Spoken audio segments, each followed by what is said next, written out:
পরে বুঝেছিলাম কাঞ্চন কাকু আমাকে বোকা পেয়ে ঠকিয়েই দিয়েছে। 2 বছরের জায়গায় 10-12 বছর পেরিয়ে গেল। রথের মেলা থেকে কিনে আনা ছোট্ট লিচু গাছটা বড় হয়ে গেল। আমি, Rony, Nilanjan, Samabrata school, college, university পেরিয়ে ছোট বড় চাকরিতে ঢুকে পড়লাম। যখন কলেজে পড়ি আমার বাবা মারা গেলেন। ইতির বিয়ে হয়ে গেল কলেজ পাশ করে বেরিয়ে, কিন্তু গাছটায় ফল দূরের কথা, ফুল পর্যন্ত ধরল না। আর ইতিও একবারের জন্য দেখতে এলো না গাছটাকে। ইতির বিয়ে হয়ে গেল যখন, আমার খুব মন খারাপ হয়েছিল। দিন কয়েক উদাস উদাস মুখে ঘুরে বেরিয়েছিলাম উদ্ভ্রান্তের মতো। সেই সময় একবার কখনো যা করিনি তাই করে ফেলেছিলাম। কাঞ্চন কাকুর দোকানে গিয়ে চিৎকার করে বললাম, তুমি আমাকে এইভাবে কেন ঠকালে কাঞ্চন কাকু? আমি তো তোমাকে বিশ্বাস করেছিলাম। কাঞ্চন কাকু কিছুই বুঝতে না পেরে হাঁ করে তাকিয়েছিল আমার মুখের দিকে। আমি আবার বললাম, বিক্রি করার সময় তুমি তো বলেছিলে 2 বছরের মধ্যেই বোল আসবে লিচু গাছে। ইতির বিয়ে হয়ে গেল, তবুও তো আমার কাছে বোল ধরল না।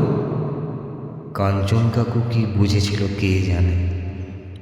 আমার মাথায় হাত বুলিয়ে দিয়ে বলেছিল, ধৈর্য ধরো, মনে রেখো ভাইপো, কারো তাড়াতাড়ি হয়, কারো পরে, কিন্তু ধৈর্য সব। একদিন বাঁজা গাছও হঠাৎ ফলের ভারে নুয়ে পড়ে মাটিতে।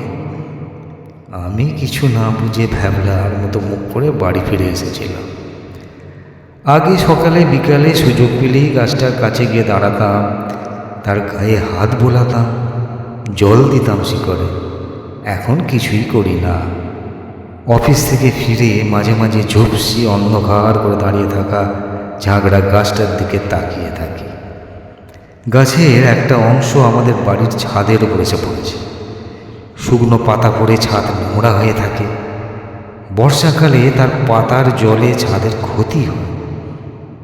মনে মনে ভাবলাম, গাছটাকে শুধু শুধু রেখে কি লাভ? এবারে তো কেটে ফেললেই হয়। মাকে একদিন কথাটা বলতেই মা কেমন যেন শিউরে উঠল। আমার মুখের দিকে চেয়ে রইল অদ্ভুত চোখে। আমি অবাক হয়ে বললাম, কি হলো মা? মা সে কথার উত্তর না দিয়ে আচমকাই বলে উঠল, ইতির বিয়ে ভেঙে গেছে, তুই জানিস? না তো। আমি চমকে উঠে বলি, বিয়ের এত বছরেও ছেলেপুলে হচ্ছে না বলে শ্বশুরবাড়িতে বড় লাঞ্ছনা গঞ্জনা সইতে হতো মেয়েটাকে। এতদিন সহ্য করেছে, কিন্তু সহ্যেরও তো সীমা থাকে। ইতি ফিরে এসেছে?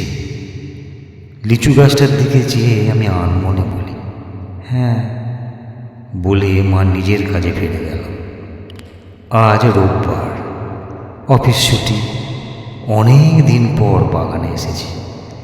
লিচু গাছটার গায়ে জঙ্গলি লতা উঠেছে, আমি পরিষ্কার করছিলাম। গাছটার গায়ে অনেক দিন পর হাত পড়ল আমার, সারা শরীর শিরশির করে উঠল।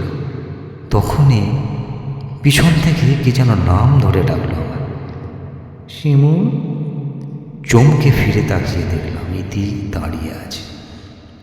অবাক হয়ে বললাম, তুই তুই তো একদিন আমাকে ডেকেছিলি এই গাছটা দেখার জন্য।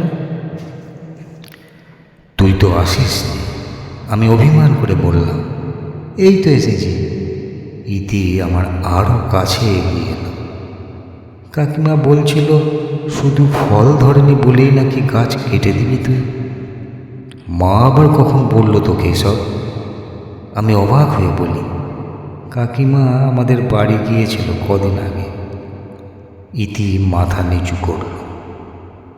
আমি তো তোকে অন্যরকম ভাবতাম শিমু, তুইও শেষে অন্যদের মতো ভাবতে শিখে গেলি।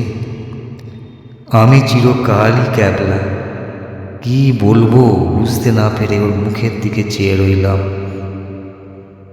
ইতি দ্বিতীয়বার আমার চোখে চোখ রাখল। ধীরে ধীরে বলল। কাকিমার কথায় আমি কিছু বলতে পারিনি। আমি তোর মতটা জানতে চাইছিলাম, স্পষ্ট করে জবাব দিবি। মুখে কথা জোগায় না, তাকিয়ে থাকি ওর দিকে।